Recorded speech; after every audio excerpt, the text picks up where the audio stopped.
Hello there and welcome back to our quiet explorations. Tonight we turn our gaze inward, not to the mechanics of memory or the currents of dreams, but to the very mirrors the mind holds up to itself. We will journey into the subtle ways our own minds shape the world we see, often without our knowledge, in patterns as quiet and persistent as the turning of the earth. These are not flaws in the design, but features of a system built for survival, for efficiency, for making sense of an infinitely complex world. Some of these patterns will feel familiar, like recognizing your own reflection in a still pool of water. Others may be surprising, revealing how the glass can sometimes bend, showing us a world that is not quite as it is, but as we expect it to be. Our exploration this evening will be a gentle one. We will wander through the hidden architecture of belief and the quiet echoes of perception. There is no need to grasp or hold onto these ideas. Simply allow them to drift in the soft space of your awareness, like clouds passing across a moonlit sky. For now, all that is asked of you is to find comfort. Let your body grow heavy, your breath find its own deep, slow rhythm, and allow the wonder of your own perception to gently wash over you. Let us begin. The mind has a curious habit. The less it knows, the more certain it feels. We often build our tallest towers of confidence on the smallest foundations of knowledge, a phenomenon that shields us from the vastness of our own ignorance.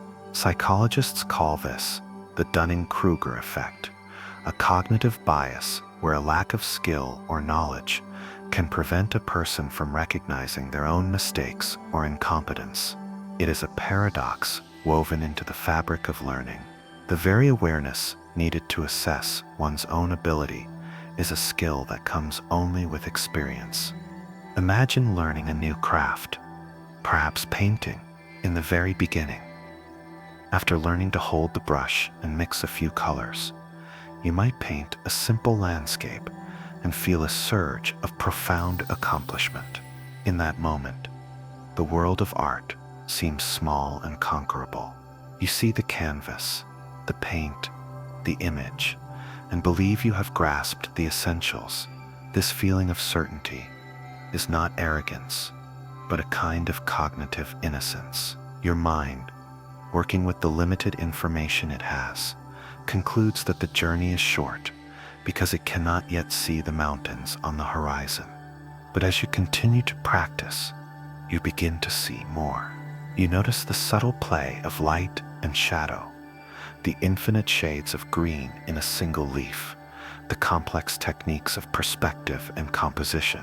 The world of painting, once a small and tidy room, expands into a vast, sprawling continent. With this new knowledge comes a new feeling: humility. The more you learn, the more you become aware of the sheer volume of what you do not yet know. The expert painter does not feel like a master of a small world, but a humble student of an infinite one.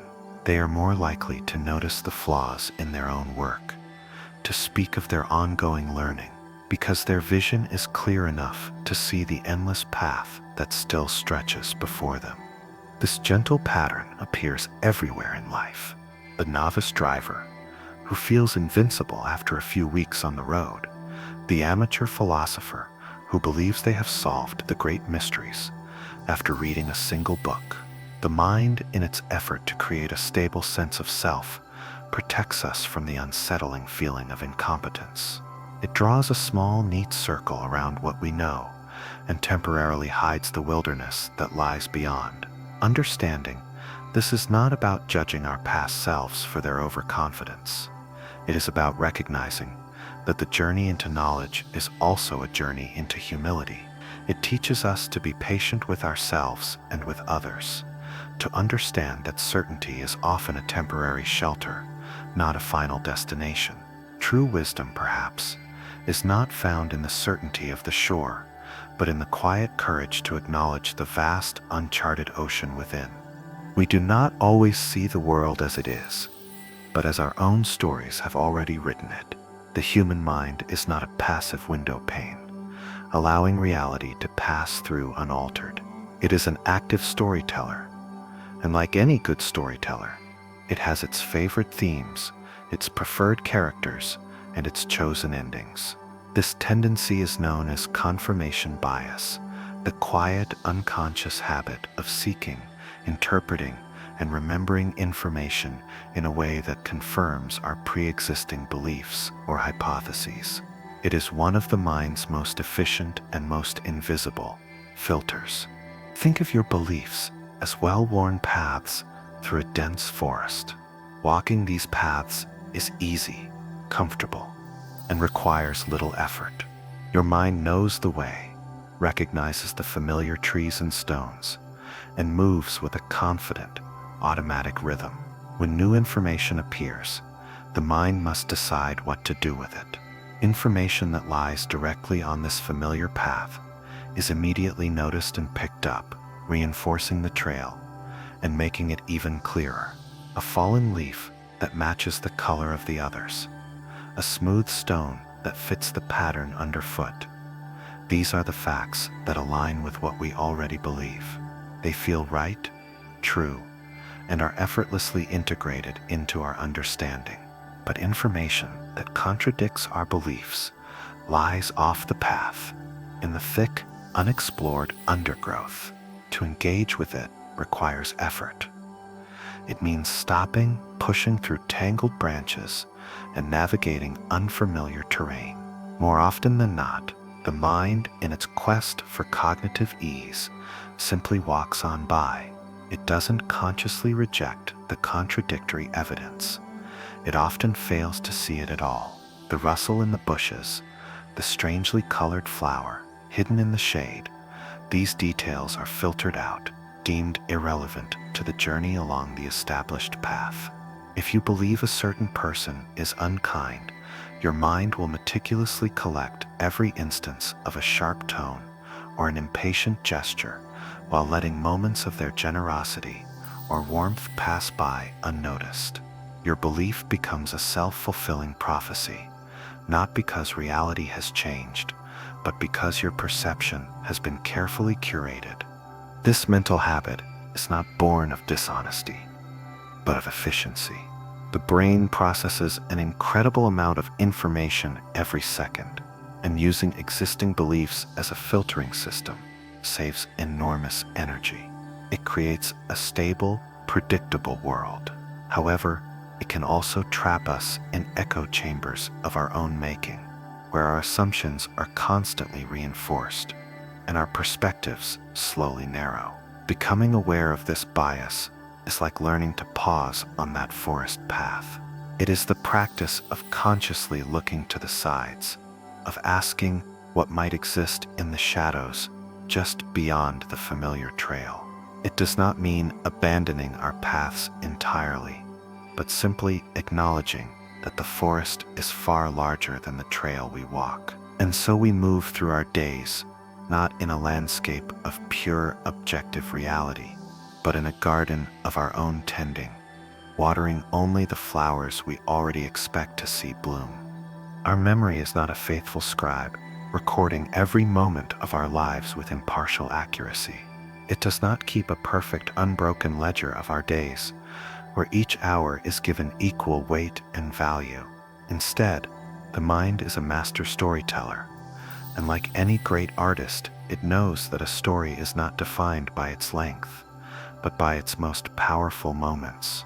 It is an editor, a curator, who sifts through the vast, unfiltered footage of our experience and selects only the scenes that resonate most deeply. In the quiet theater of our minds, the memory of an event is often a tale told in just 2 acts, its moment of greatest intensity, and the feeling it leaves us with at the very end. This phenomenon, known to psychologists as the peak-end rule, reveals a profound truth about how we construct our past. The brain, in its endless quest for efficiency, does not average out the emotional quality of an entire experience. It does not calculate the sum of all its parts.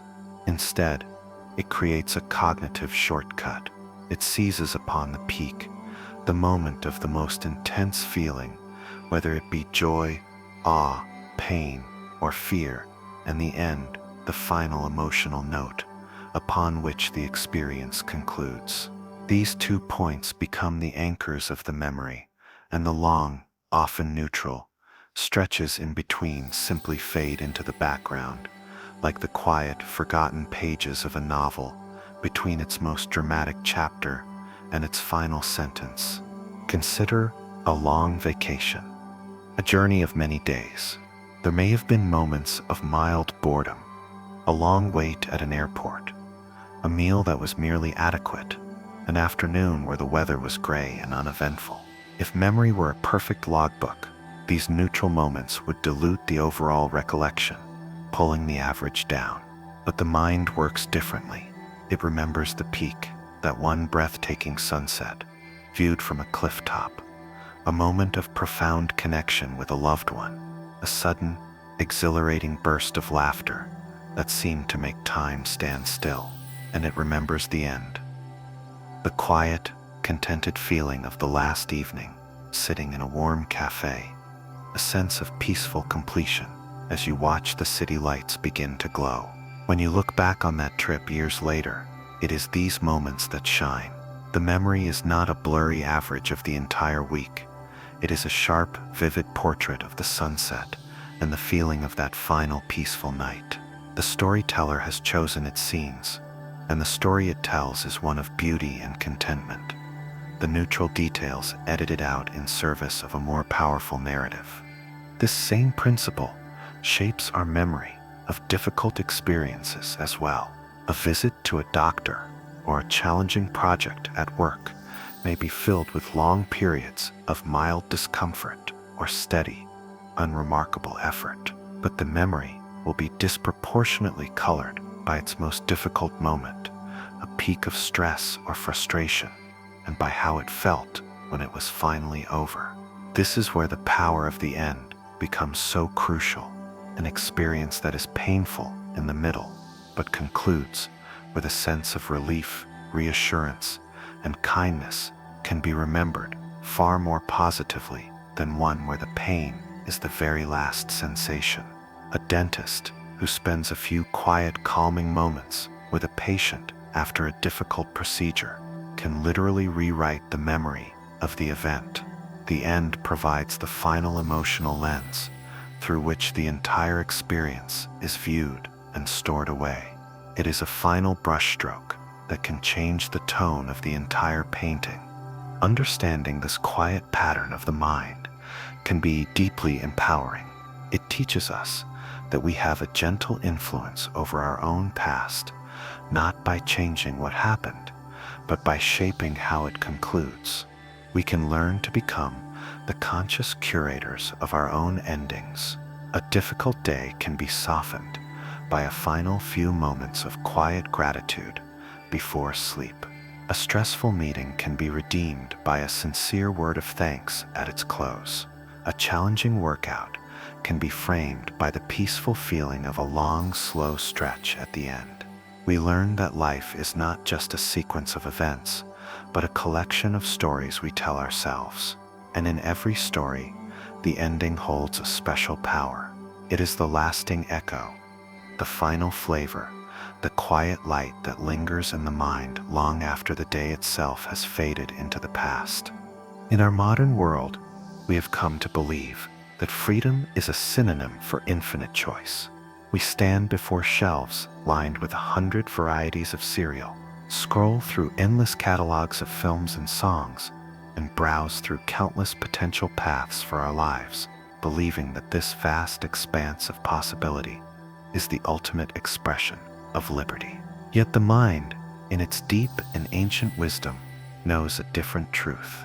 It knows that while a small, sheltered bay is an invitation to swim, the vast, boundless ocean can be paralyzing. The very infinity that promises freedom can sometimes become a cage, a phenomenon known as the paradox of choice. When faced with a manageable number of options, the mind can engage in the calm, rational process of deliberation. It can weigh the merits of one against another, imagine the potential outcomes, and arrive at a decision with a sense of clarity and confidence. But as the number of choices grows, the cognitive load increases exponentially. The task is no longer a simple comparison, but a Herculean effort of data analysis. Each new option adds another branch to an already complex decision tree, and the mind, overwhelmed by the sheer volume of information it must process, can begin to slow down, to hesitate, and finally to freeze. This is the paralysis of choice, the state in which the abundance of options becomes so daunting that making any decision at all feels impossible. It is the feeling of standing in a vast library with millions of books, so overwhelmed by the possibilities that you walk out without reading a single word. Even if we do manage to make a choice from a sea of options, the paradox continues to shape our experience. With every yes to one thing, we are simultaneously saying no to countless others. This is the burden of opportunity cost. The mind begins to be haunted by the ghosts of the choices not taken. As you eat your meal at the chosen restaurant, you may find yourself wondering about the dozens of others you considered. Was this truly the best? Might another have been more satisfying? The joy of the present experience is diminished by the imagined perfection of a hypothetical alternative. The more options there were, the more likely it is that one of them was perfect, and the more likely it is that the one you chose falls short of that imagined ideal. Our expectations escalate. With 2 choices, we hope for a good outcome. With 200, we demand perfection, a standard that reality can rarely meet. The result is a quiet undercurrent of dissatisfaction, a feeling that no matter what we choose, we have somehow missed out. Contrast this with the quiet clarity of limitation. Imagine walking into a small bakery where there are only 2 types of bread, both baked that morning. The choice is simple. You can easily assess both, make a decision, and walk away with a warm loaf in your hands. The experience is not one of limitation, but of peace. There is no lingering doubt, no mental exhaustion, no ghost of 100 other breads you might have chosen. The constraint has not limited your freedom. It has liberated your mind from the stressful work of endless evaluation, allowing you to simply enjoy the outcome. The same is true in art. A poet who writes within the strict 14-line structure of a sonnet is not less free than one with a blank page. The structure provides a container, a focus that can give rise to a deeper and more refined form of creativity. Recognizing this paradox is not about rejecting freedom, but about redefining it. It suggests that true freedom may not lie in the absence of all constraints, but in the presence of meaningful ones. It is the freedom that comes from knowing what you value, which allows you to effortlessly disregard the options that do not align with those values. It is the practice of seeking not the absolute best in a field of infinite possibilities, but what is good enough, what is beautiful, functional, and brings a sense of quiet contentment. It is about consciously curating our own choices, building our own small, well-tended gardens in the midst of a vast and overwhelming jungle. In this way, we learn that peace is found not in staring out at the endless ocean, but in the quiet confidence of knowing our own harbor, and the simple joy of having a safe place to anchor our hearts. Emotions are not self-contained. They do not live and die solely within the private landscape of our own minds, sealed off from the world by the boundaries of our skin. Instead, they are like the weather, atmospheric conditions that drift and flow between us, passing from one person to another in currents as real and as palpable as the wind. We feel a change in the air when we enter a room, a subtle shift in pressure, a warmth or a chill that has no physical source. This is the quiet, powerful phenomenon of emotional contagion, the unconscious transmission of feeling that binds us together in a shared invisible climate. Imagine you are walking into a small gathering of friends. Before you even hear a word, you sense the mood. If the room is filled with laughter, the air itself seems lighter, brighter. You see the upturned corners of mouths, the relaxed posture in the chairs, the easy, open gestures of hands. And before you have made a conscious decision to do so, you feel a smile forming on your own lips. Your own body begins to soften, to relax, mirroring the ease around you. The joy in the room has reached out and touched you, not through logic or persuasion, but through a direct, resonant sympathy. Your nervous system has tuned itself to the collective frequency of happiness, and you have become part of the chorus without ever reading the sheet music. Now, picture a different scene. You enter the same room, but this time it is steeped in a taut, anxious silence. No one is speaking. You notice the subtle stiffness in shoulders, the way eyes dart away and then back again, the hands that are clenched or fidgeting. The silence is not peaceful, but taut, like a string pulled tight. And again, before you can consciously process what is happening, you feel a change within yourself. A knot of tension forms in your own stomach. Your breathing becomes a little shallower. Your body unconsciously tightens in response, a shield against a threat you cannot name. The anxiety has passed into you, a silent contagion that requires no touch, no word, no logical explanation. You have caught the feeling from the air itself. This transmission happens through a language far older than words. It is spoken in the micro expressions that flicker across a face in a fraction of a second, in the subtle shifts in posture, in the almost imperceptible changes in the rhythm and tone of a voice. Our brains are exquisitely designed to perceive and interpret these signals deep within us. Networks of mirror neurons fire not only when we perform an action, but when we watch someone else perform one. They do the same with emotion. When we see a look of sadness on another's face, our brain does not simply register it as data. It subtly simulates that same emotional state within ourselves, allowing us to feel a faint echo of that person's experience. It is the biological foundation of empathy, a system that evolved to help our ancestors stay connected, to share warnings of danger, and to build the cohesive social bonds necessary for survival. In a small tribe, one person's fear, silently transmitted, could alert the entire group to a predator in the shadows. This process is so fundamental that it operates constantly, a quiet background hum beneath the noise of our conscious thoughts. The stress of one person in an office can ripple outwards, creating a low-grade tension that affects everyone's focus and creativity. The quiet, steady calm of a single individual in a moment of crisis can act as an anchor, a grounding force that allows others to find their own stability. A parent's anxiety can be felt by a child, even when the parent tries to hide it behind reassuring words. The body speaks a truth that the mind cannot always conceal. We are all, in a sense, emotional tuning forks, vibrating in response to the feelings of those around us. To become aware of this is to understand the profound responsibility we have not only for our own inner state, but for the emotional environment we create for others. Just as our own mood can be lifted or lowered by the climate around us, our own inner state contributes to that climate.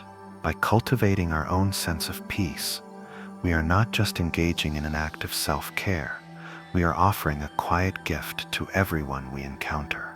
We become the calm presence in the anxious room, the gentle smile that can spark a chain reaction of warmth.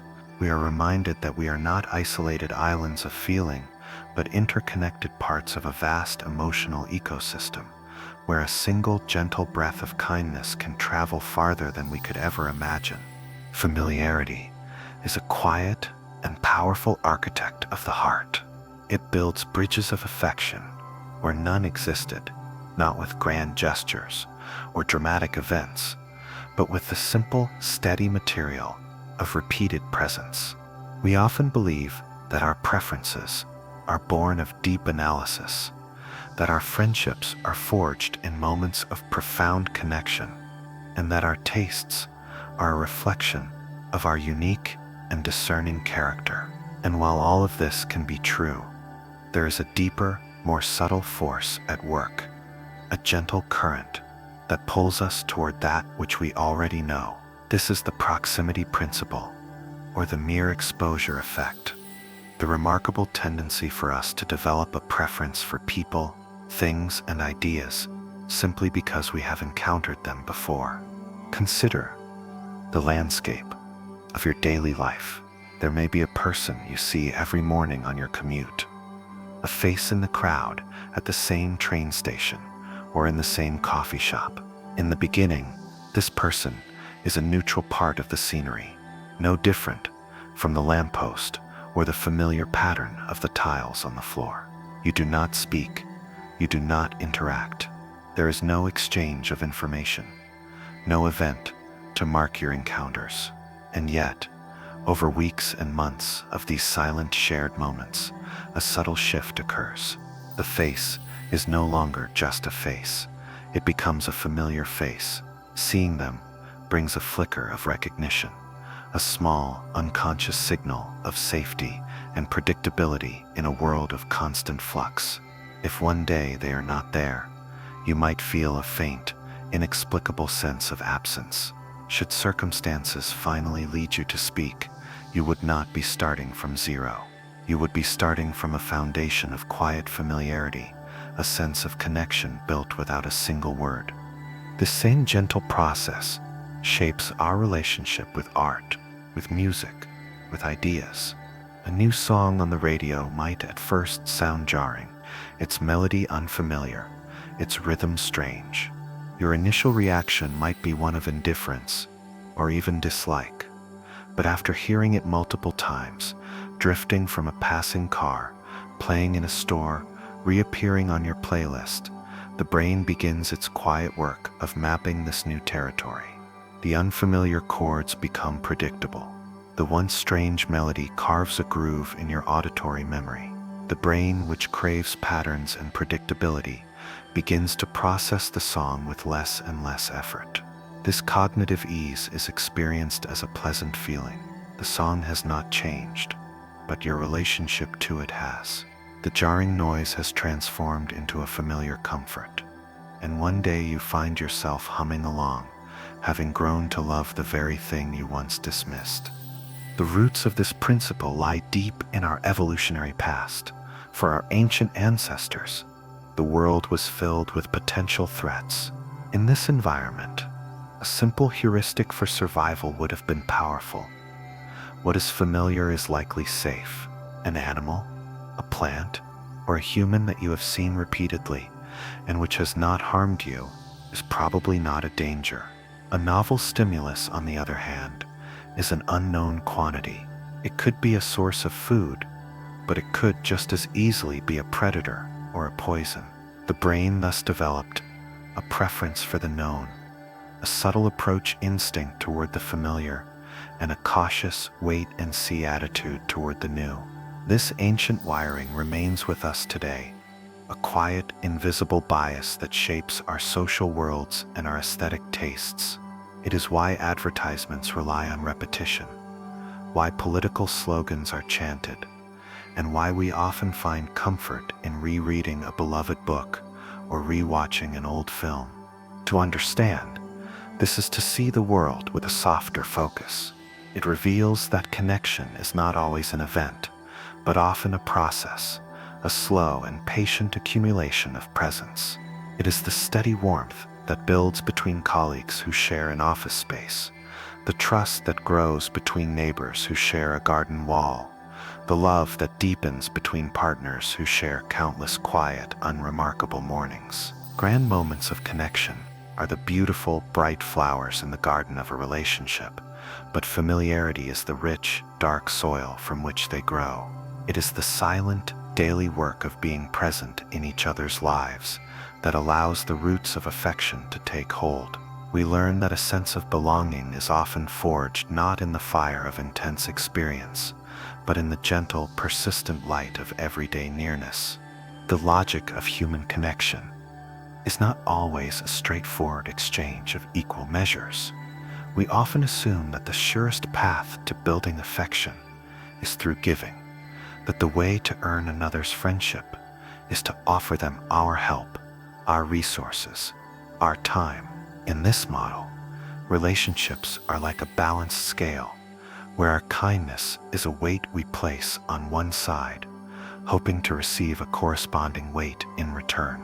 And while generosity is indeed a cornerstone of any healthy bond, there is a curious, counterintuitive wrinkle in the fabric of social psychology.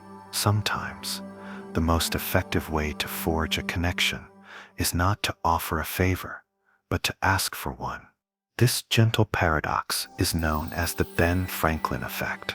The story, perhaps apocryphal, but nonetheless illuminating, tells of how Franklin, faced with a political rival who disliked him, sought to win him over.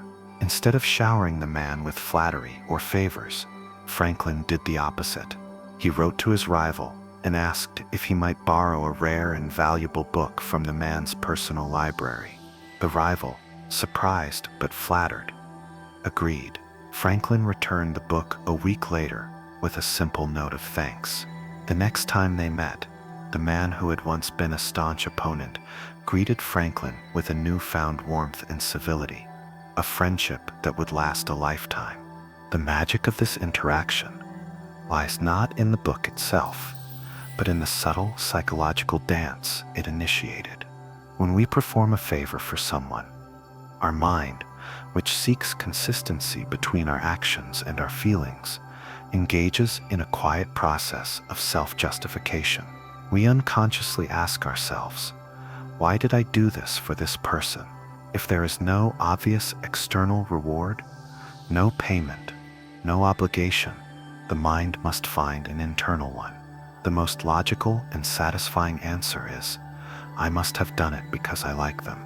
Our action, the act of kindness, thus becomes the evidence for our feeling. We have not acted kindly because we like them. We have come to like them because we have acted kindly. The mind, in its desire to create a coherent narrative, revises our internal script to match our external behavior. Imagine you have a new colleague at work. Your initial impression is neutral, perhaps even slightly negative. One day, this colleague asks if you could spare a few minutes to help them with a small, specific problem they are struggling with. It is a minor inconvenience, but you agree.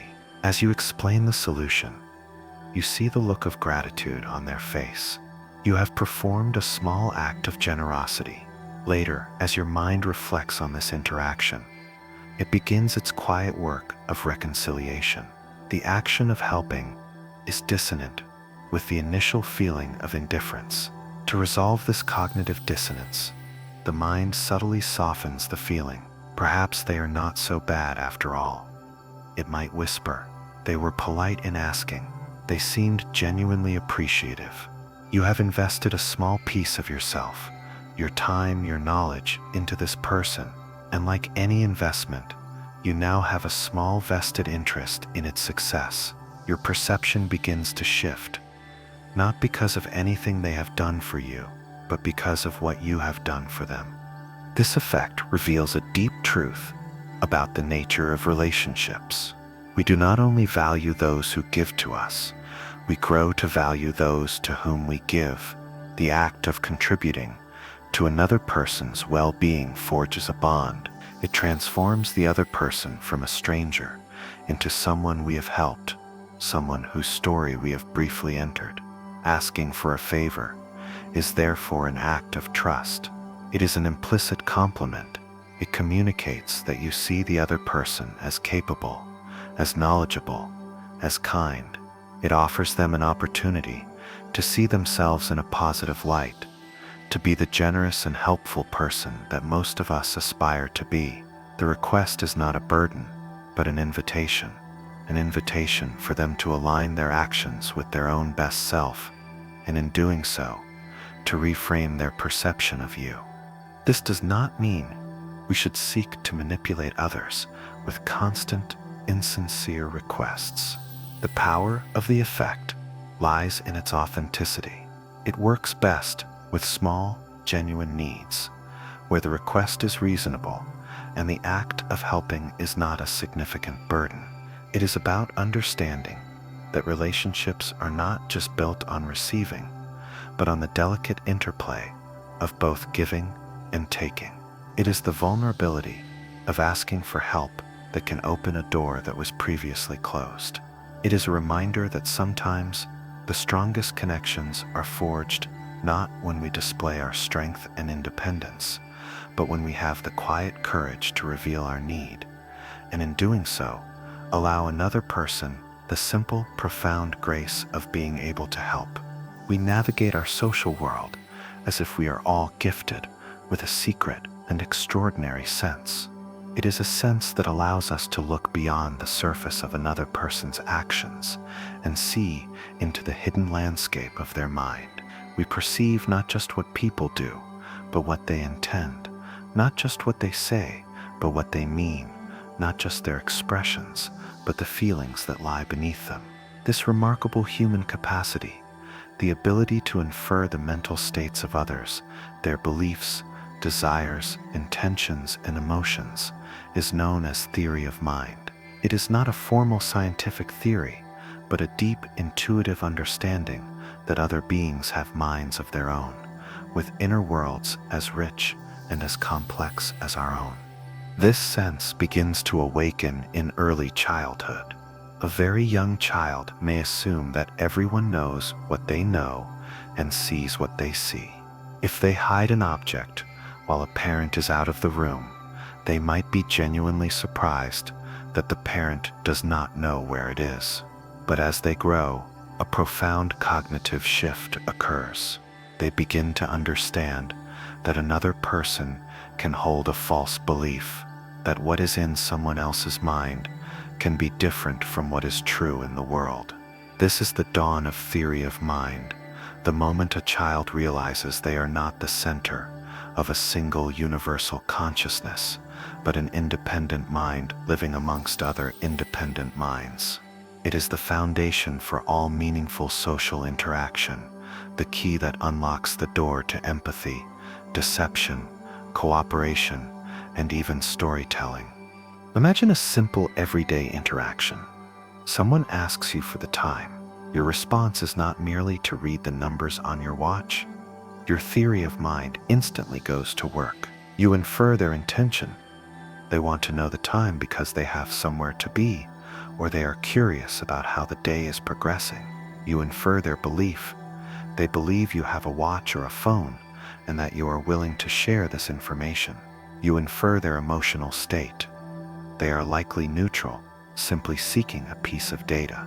Based on this complex, lightning-fast analysis of their mental state, you formulate your reply. If you sense they are in a rush, you might deliver the information quickly and concisely. If they seem relaxed and friendly, you might add a pleasantry.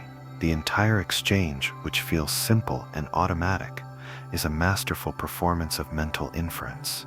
Without theory of mind, the question, "Do you have the time?" would be a bizarre and nonsensical string of words. This inner radar is what allows us to navigate the intricate currents of social life.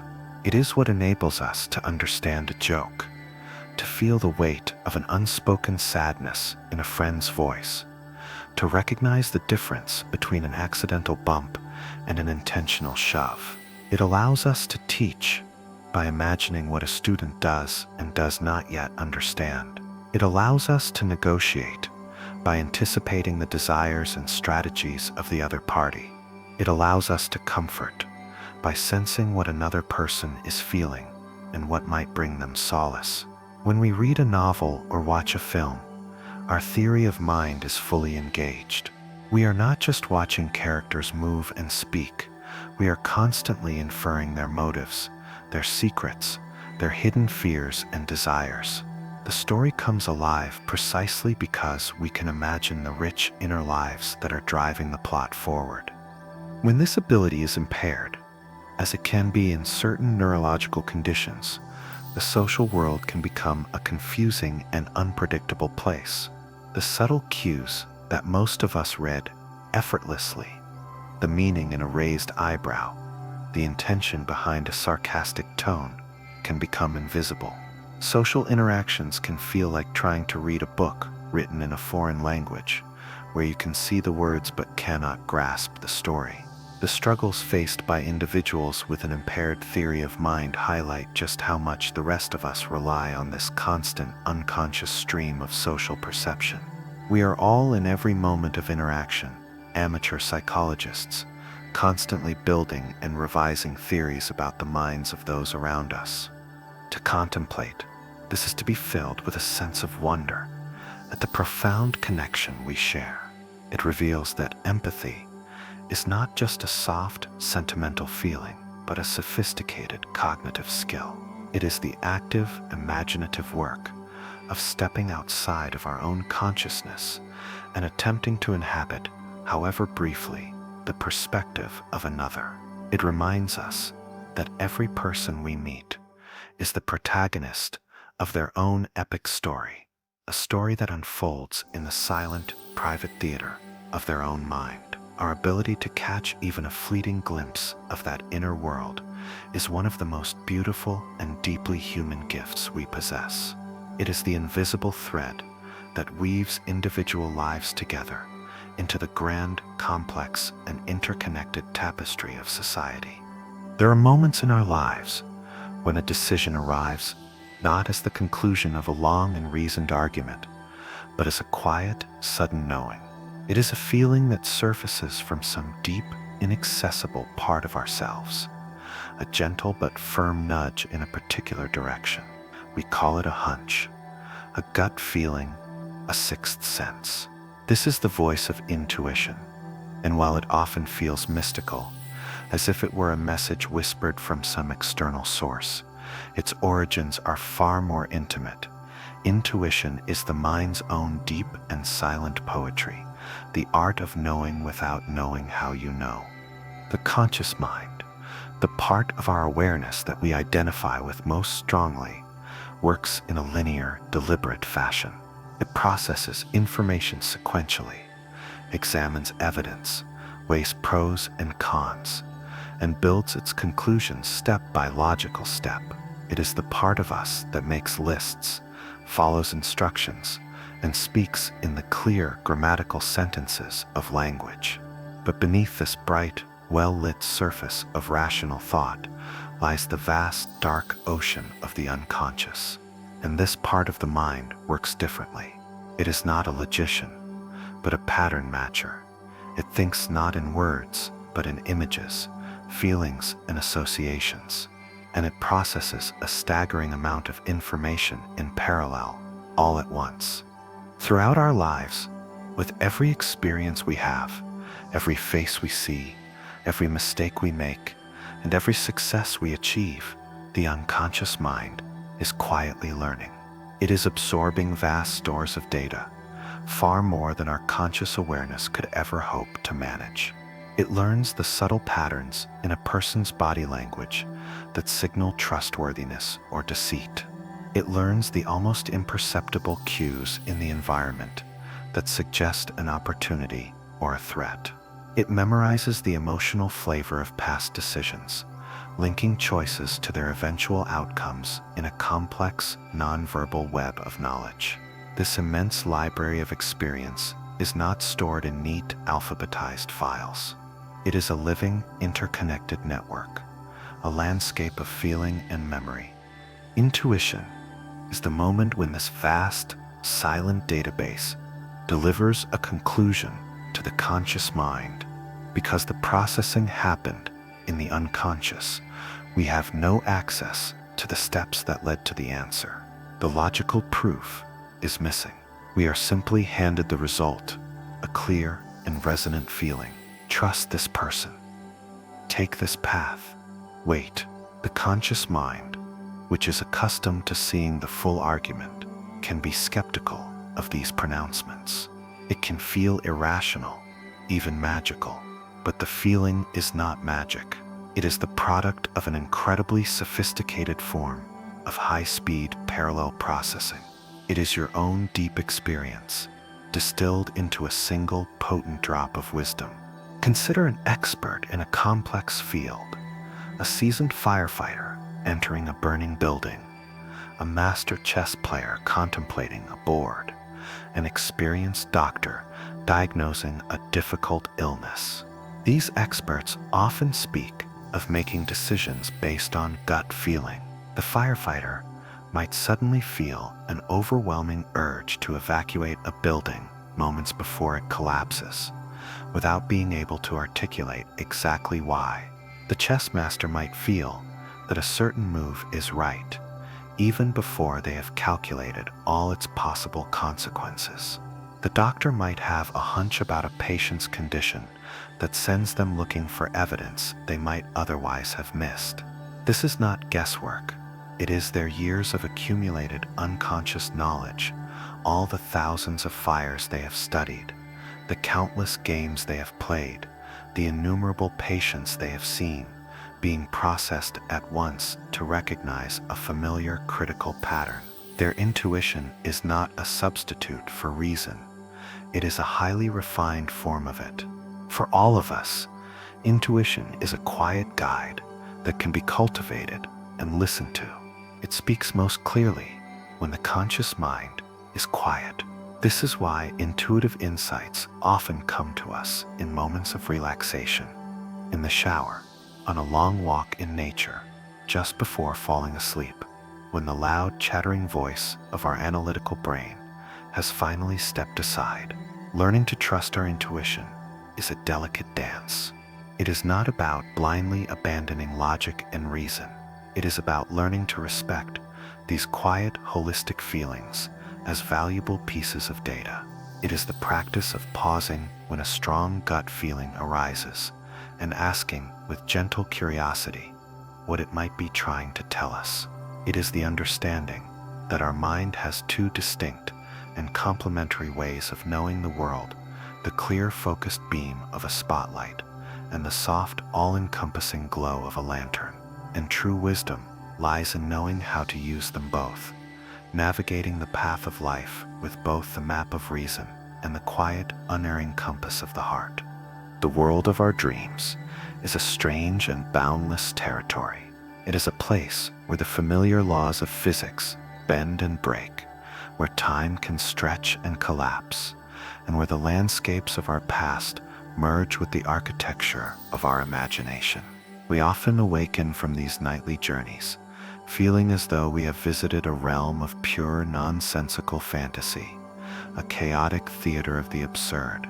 And yet, modern science is beginning to understand that these surreal narratives are not random noise. The sleeping brain is not idle. It is engaged in a profound and vital task, a form of emotional alchemy. Our dreams are the mind's own sacred workshop, a safe and private space where it takes the raw, often difficult, emotions of our waking lives and carefully processes, digests, and transforms them. During the day, as we navigate the challenges and joys of our existence, we accumulate a host of emotional experiences. We feel the sting of a critical comment, the warmth of a compliment, the low-grade anxiety of a looming deadline, the rush of excitement from a new idea. Our conscious mind deals with these feelings as best it can, but it often lacks the time or the perspective to fully integrate them. These unresolved emotional charges are like letters that have been delivered but not yet opened. When we fall asleep, and particularly when we enter the stage of REM, rapid eye movement, sleep where most vivid dreaming occurs, the brain begins its nightly work of sorting through this emotional mail. In the dream state, the brain's neurochemistry changes in a remarkable way.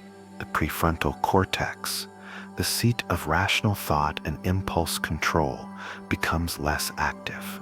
At the same time, the amygdala and hippocampus, the centers for emotion and memory, are highly engaged. This unique combination creates the perfect conditions for therapeutic work. The emotional content of our memories can be reactivated, but without the corresponding flood of stress hormones that might accompany them in waking life. The dream allows us to re-experience the feeling of a difficult event, but in a cooler emotional context. It is like watching a suspenseful film, where we can feel the thrill and the fear, but we are safe in our seats. The dream state provides a secure virtual reality simulator where we can confront our anxieties without being overwhelmed by them. The narratives of our dreams often take these emotions and weave them into bizarre metaphorical stories. An argument with a loved one might be dreamt as a storm with crashing waves and dark clouds. A feeling of being trapped in a job might manifest as a dream of being lost in a labyrinth with no exit. These symbolic representations are not meant to be a literal code to be cracked, but a way for the brain to explore the feeling from different angles. By placing the emotion into a new fantastical context, the dream strips it of its immediate real-world power. The storm in the dream, while emotionally potent, is still just a dream. This process helps to soften the sharp edges of painful memories over time, slowly integrating them into the larger tapestry of our life story in a way that is less emotionally volatile. It is the mind's way of taking a painful memory, a hot coal of experience, and letting it cool overnight until it can be safely held. This is why, after a particularly difficult or traumatic day, a good night's sleep can feel so restorative. We often say we need to sleep on it, and this is more than just a folk expression. It is a recognition of the brain's innate healing capacity. We may awaken not with a perfect solution to our problems, but with a subtle shift in our emotional relationship to them. The weight of the anxiety feels a little lighter. The sting of the hurt feels a little less sharp. The sleeping mind has performed its quiet, nightly therapy, helping us to begin a new day with a slightly more balanced emotional slate. It has not erased the memory, but it has begun the vital work of separating the memory from its painful emotional charge. To honor our dreams is to honor this deep, nightly work. It is to recognize that rest is not an empty space between our productive days, but an active and essential part of our mental and emotional health. Whether we remember our dreams or not, the process continues, a silent, faithful current of healing that flows through us every night.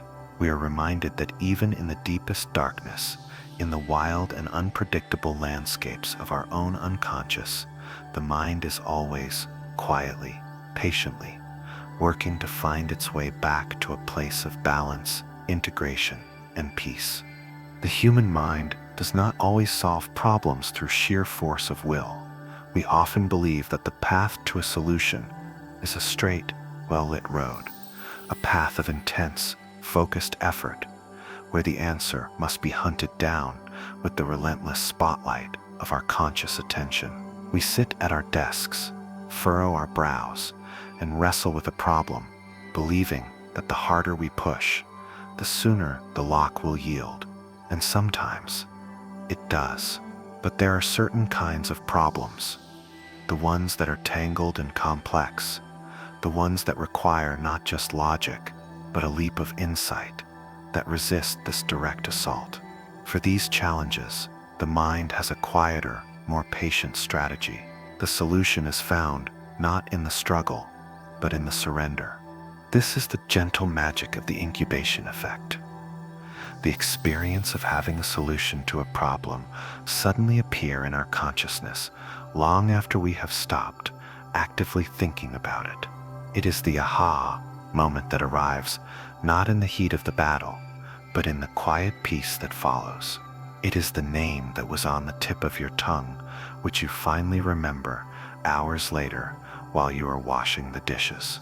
It is the elegant solution to a complex design problem that materializes in your mind during a quiet walk in the park.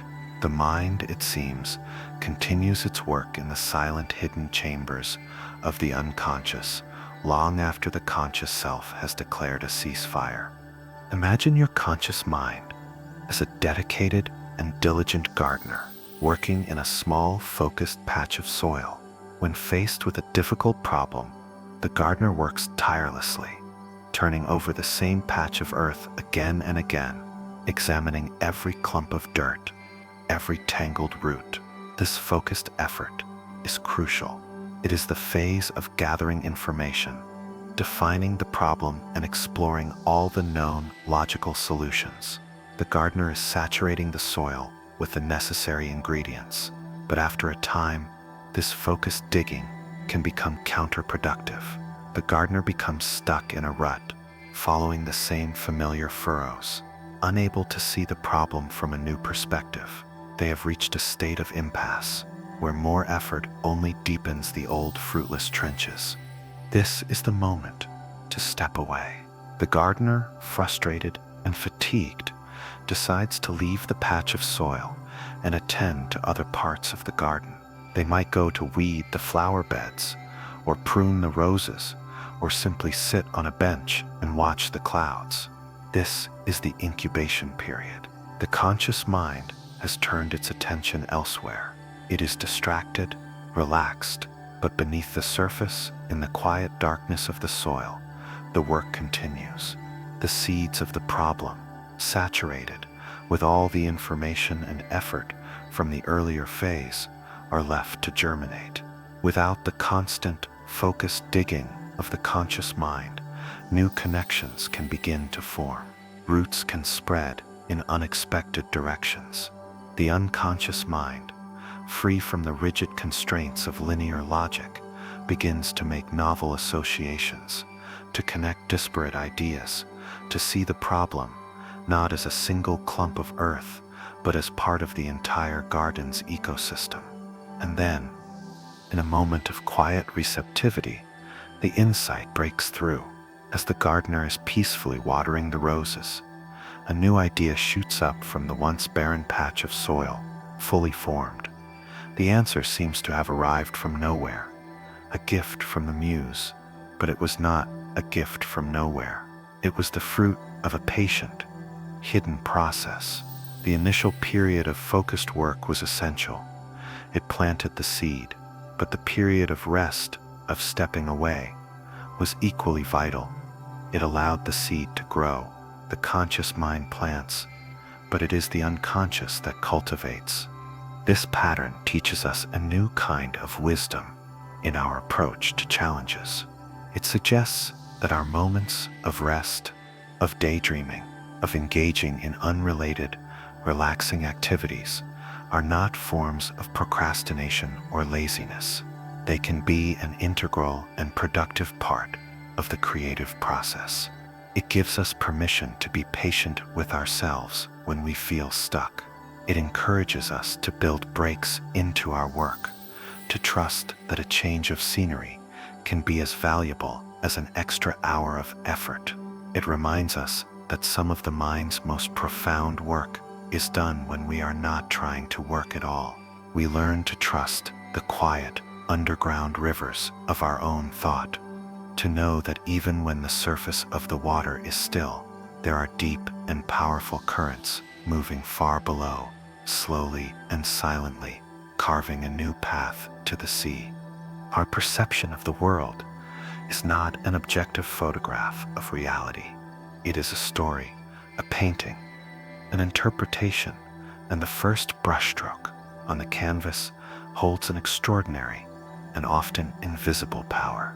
The first piece of information we receive about a person, a situation, or a price becomes a heavy anchor, tethering all of our subsequent judgments and decisions to its own specific point in the harbor. Even if the anchor was dropped arbitrarily in shallow or misleading waters, our thoughts will tend to drift in its immediate vicinity, often without us ever realizing that we are constrained. This is the anchoring bias, a subtle but pervasive cognitive habit that reveals just how deeply our minds are influenced by the starting point of a conversation.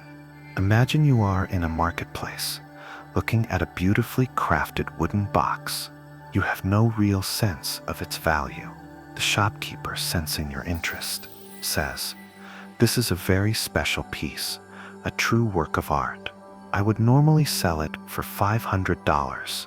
That number 500 has just been dropped into the water. It is the anchor. Even if your rational mind immediately dismisses it as absurdly high, the number has done its work. It has set the scale. Now, when the shopkeeper says, 'But for you today, I will make a special price of 150, your perception of this new number is completely framed by the initial anchor. 150 no longer feels like an independent value to be assessed on its own merits. It feels like a bargain, a huge discount from the original 500. You are far more likely to perceive it as a good deal than if the shopkeeper had simply offered it to you for 150 from the very beginning.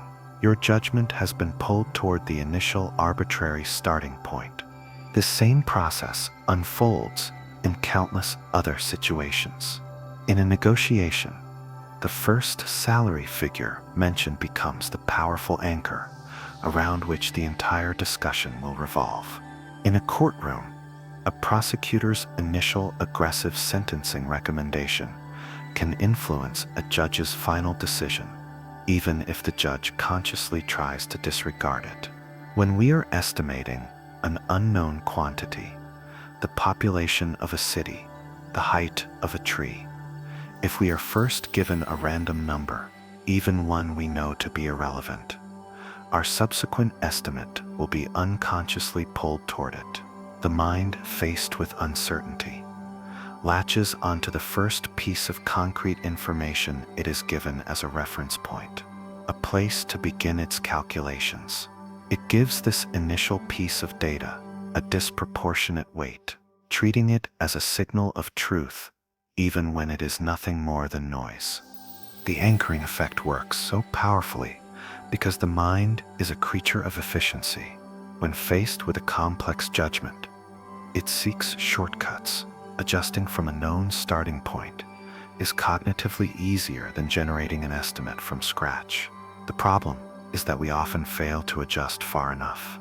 We make a small, tentative move away from the anchor, but we remain tethered, underestimating the distance we need to travel to reach a truly objective assessment. The anchor creates a cognitive inertia, a reluctance to venture too far from the initial point of reference. It feels safer to stay close to the shore of the first number we heard. This bias is not a flaw in our mental software, but a feature of a system designed to make quick, good enough judgments in a world of incomplete information. However, becoming aware of its existence is like learning to see the invisible rope that connects your boat to the harbor floor. It gives you the power to consciously untie it. When you encounter a new situation, you can learn to pause before accepting the first piece of information as the definitive frame. You can ask yourself, where did this number come from? Is it based on evidence, or is it an arbitrary starting point? You can actively generate your own anchor by thinking about the question from a different perspective before you are exposed to someone else's. If you are buying a car, you can do your own research and determine a fair price in your own mind before you ever listen to the salesperson's initial offer. In this way, we learn to become more deliberate navigators of our own thought processes. We recognize that the first word is not always the truest word, and the first number is not always the fairest price. We begin to understand that our minds are profoundly suggestible, and that the context in which information is presented is as important as the information itself. We learn to give ourselves the quiet space to find our own bearings before we let someone else tell us where we are. It is the practice of pulling up the anchor, of allowing our minds the freedom to drift for a moment in the open waters of uncertainty, so that we may ultimately find a truer and more independent place to land. The mind can sometimes be like a room filled with echoes. A single thought, a worry, a regret can sound once and then reverberate endlessly, bouncing off the walls of our awareness until its presence becomes a constant, looping hum. We find ourselves replaying a past conversation, dissecting every word. We endlessly analyze a future uncertainty, imagining every possible negative outcome. This is the pattern of rumination, a mental habit where we become trapped in a cycle of repetitive negative thinking. It is as if the mind gets stuck in a groove, and the needle of our attention plays the same sad song over and over again, not to find a solution, but simply because it does not know how to lift itself and move to a different track. This is not the same as thoughtful reflection. Reflection is an active, purposeful process. It is a gentle inquiry, a way of learning from the past or planning for the future, with the intention of gaining insight or finding a resolution. Rumination, on the other hand, is passive and circular. It is a whirlpool, not a river. It does not move forward. It simply spins, pulling us deeper into the very feelings of anxiety, sadness, or anger that we are trying to escape. The more we struggle against the current, the more powerful it seems to become. We are caught in a paradox. The intense focus on the problem becomes the problem itself.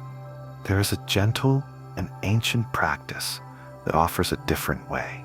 It does not ask us to fight the whirlpool, to deny the echoes, or to force the mind to be silent. Instead, it invites us to simply change our relationship to them. This is the heart of mindfulness. It is the practice of stepping out of the churning water and sitting peacefully on the riverbank, simply watching the current flow by. It is the act of becoming the quiet, spacious room in which the echoes can arise, reverberate, and then, in their own time, fade away. Imagine your thoughts are clouds drifting across the vast open sky of your awareness. Mindfulness is the practice of becoming the sky itself. When a dark, heavy storm cloud of worry appears, the ruminative mind tends to merge with it. We become the cloud. We feel its weight, its turbulence, its cold rain. We believe that we are the storm, and we are carried along by its winds. Mindfulness, however, offers a gentle separation. It allows us to notice the cloud without becoming it. We can say to ourselves, with a quiet, non-judgmental curiosity, there is a thought of worry. There is a feeling of sadness. We observe its shape, its color, its texture, its movement, but we do not get swept away by it. We remain as the sky, vast and untroubled, allowing the cloud to pass through without resistance. This practice is cultivated through simple, gentle attention. It often begins with the breath. We sit quietly and bring our awareness to the physical sensation of the air entering and leaving our body. We notice the coolness of the in-breath, the warmth of the out-breath, the gentle rise and fall of the chest or abdomen. Inevitably, the mind will wander. An echo will sound. A cloud will appear. This is not a failure. It is simply what minds do. The practice is not to prevent the wandering, but to notice it when it happens. And when we notice that our attention has drifted, we gently, kindly, and without any self-criticism, guide it back to the breath. Each time we do this, it is like a single repetition in a gentle exercise. We are strengthening the muscle of our attention, the part of our mind that can choose where to place its focus. Over time, this practice begins to change our inner landscape. The space between our sense of self and the content of our thoughts begins to widen. We start to realize that we are not the echoes in the room, but the room itself. We are not the storm clouds, but the sky. This creates a profound sense of inner freedom. The thoughts and feelings may still arise, but they no longer have the same power to define our state of being. The sadness can be there, but we do not have to be sad. The anxiety can be present, but we do not have to be anxious. We can hold our experiences with a new kind of spaciousness and compassion. This is not a way of avoiding our problems. In fact, by creating this inner stillness, we often find that we are more capable of addressing them.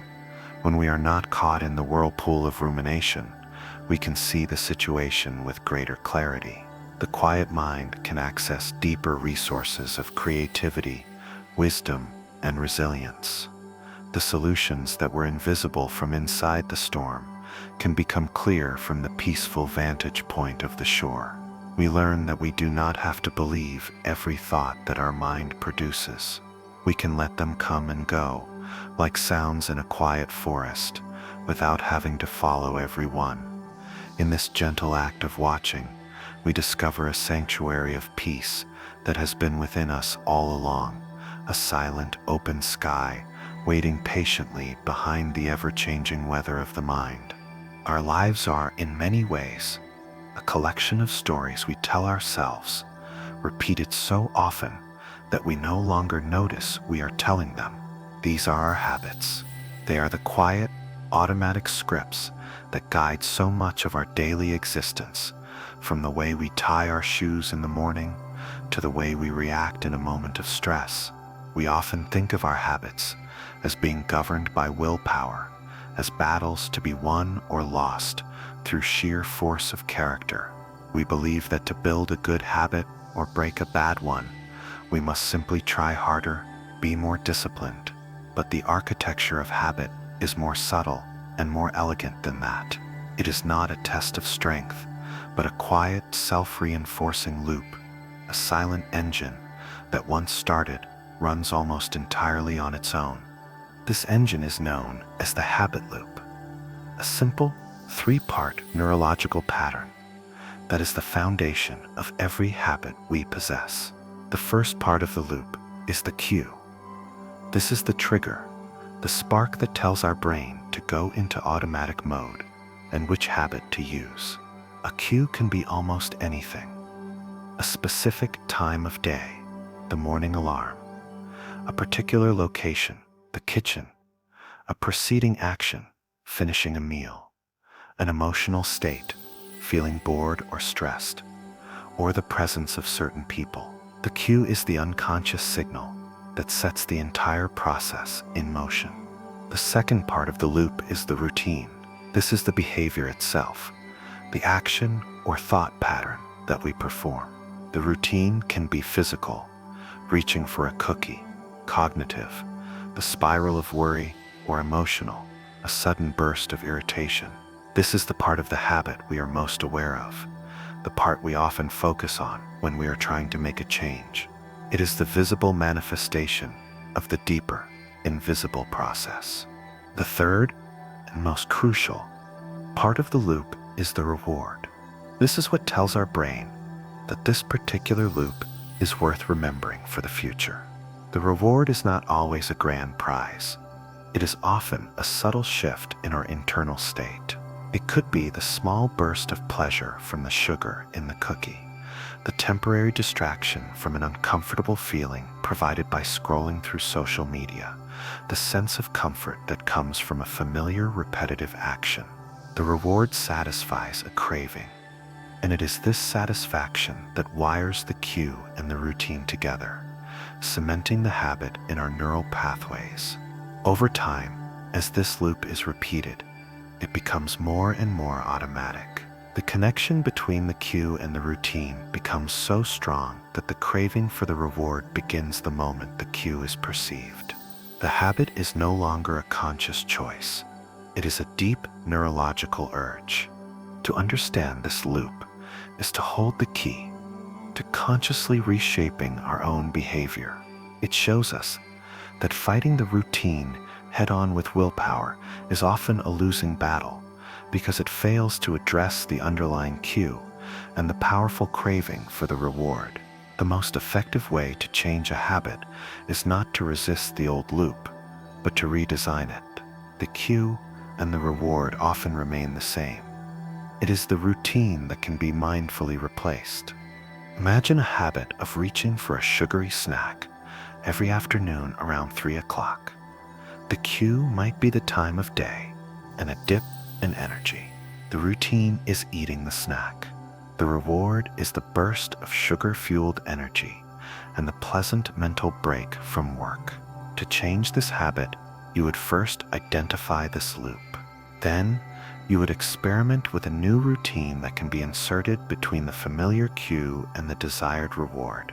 When 3 o'clock arrives, the cue, instead of reaching for the snack, you could try a different routine.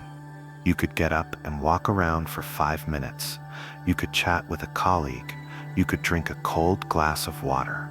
You are searching for a new behavior that delivers a similar reward, a change of scenery, a moment of social connection, a brief lift in energy.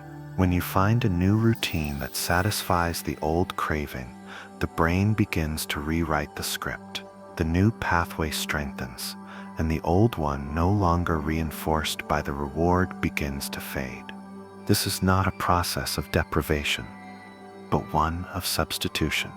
It is a gentle, compassionate form of self-engineering. It is about understanding the hidden forces that drive our actions and working with them rather than against them. It reframes our habits, not as signs of our moral character, but as learned, automatic responses that can be unlearned and relearned.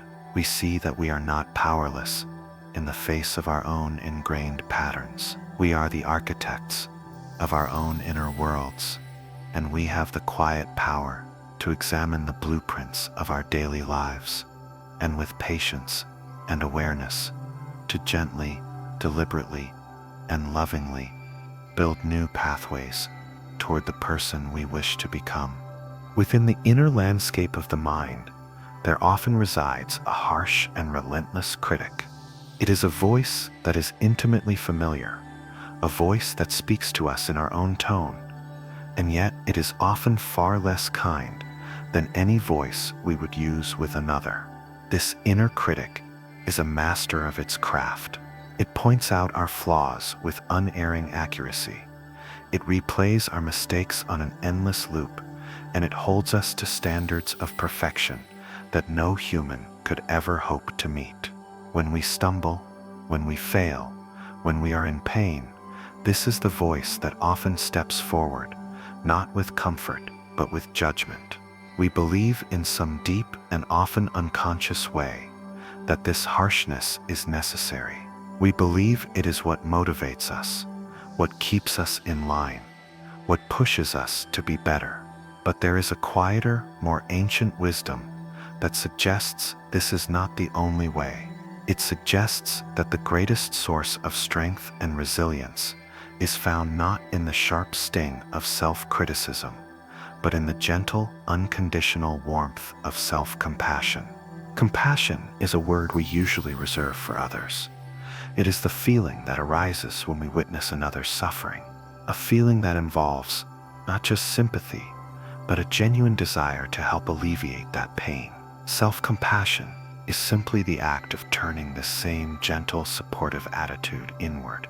It is the practice of treating ourselves with the same kindness, care, and understanding that we would offer to a dear friend who is going through a difficult time. It is not about letting ourselves off the hook or ignoring our mistakes. It is about creating a foundation of inner safety from which we can learn, grow, and heal. Imagine a close friend comes to you, their heart heavy with the pain of a recent failure. Perhaps they made a significant mistake at work, or a relationship they cherished has come to an end. In that moment, how would you respond? Would you list all of their shortcomings, remind them of all the other times they have failed, and tell them they are not good enough? Of course not. Your instinct would be to offer warmth and comfort. You would listen with an open heart. You might say, "This is so hard. It's okay to feel this way. Failure is a part of life for everyone. You did the best you could with what you knew at the time. You would offer your presence, your support, and your unwavering belief in their fundamental goodness, even in their moment of imperfection. Self-compassion is simply the radical act of offering this same beautiful healing response to ourselves. This practice has three core elements. The first is mindfulness. It is the ability to turn toward our own pain and acknowledge it without being consumed by it. Instead of suppressing our difficult feelings or exaggerating them, we hold them in a gentle, spacious awareness. We notice the feeling of sadness, of shame, of fear, without judgment. We simply acknowledge, this is a moment of suffering. This simple act of naming the pain, of being present with it, is the first step toward healing it. It stops us from spiraling into the secondary pain of self-criticism, the pain we add on top of our original hurt by judging ourselves for having it. The second element is a sense of common humanity. The inner critic often isolates us. It whispers that our flaws and failures are unique to us, that we are alone in our imperfection. This feeling of isolation is one of the most painful parts of suffering. Self-compassion gently reminds us of a profound and comforting truth. To be human is to be imperfect. Suffering, failure, and inadequacy are not signs that something is wrong with us. They are a shared, universal part of the human experience. Everyone, without exception, feels this way at times. When we can connect our own struggle to the larger tapestry of human life, our pain is no longer a source of shame. It becomes a source of connection, a quiet reminder that we are all in this together, navigating the beautiful, messy, and unpredictable journey of life. The third element is self-kindness. This is the active component, the part where we respond to our own suffering with warmth and care, rather than with cold judgment. It is the practice of soothing and comforting ourselves when we are in pain. This might be a physical gesture, like placing a hand over our heart. It might be a gentle, internal whisper, using the same words of comfort we would offer to a friend. It's okay, you'll get through this. Self-kindness understands that we do not learn and grow best when we are being attacked, but when we feel safe and supported. The harsh voice of the inner critic activates the body's threat defense system, flooding us with stress hormones like cortisol and adrenaline. This puts us into a state of fight, flight, or freeze, which is not conducive to learning or creative problem solving. The warm voice of self-compassion, on the other hand, activates the body's care system, releasing hormones like oxytocin, which creates feelings of safety, trust, and belonging. It is from this state of inner security that we find the courage to face our challenges, to learn from our mistakes, and to try again. To cultivate self-compassion is to become our own best ally. It is to recognize that we are worthy of kindness, not because we are perfect, but because we are human. It is a lifelong practice, a gentle and patient unlearning of the old, harsh habits of the mind. It is a quiet revolution of the heart, one that has the power to transform our relationship, not only with ourselves, but with the entire world. When we can hold our own imperfections with a gentle and forgiving light, we find that we have more space in our hearts to do the same for others. We become a more patient, more understanding, and more loving presence in the world, starting from the quiet, sacred ground of our own inner being. And so, our journey through the quiet corridors of the mind comes to a gentle close. We have wandered through the mirrors of perception, traced the invisible threads of connection, and stood at the edge of the deep creative waters of the unconscious. We have listened for the whispers of intuition and felt the quiet strength that comes from a compassionate heart. Each idea has been a soft footstep on a long and wondrous path, a path that leads ever deeper into the mystery of ourselves.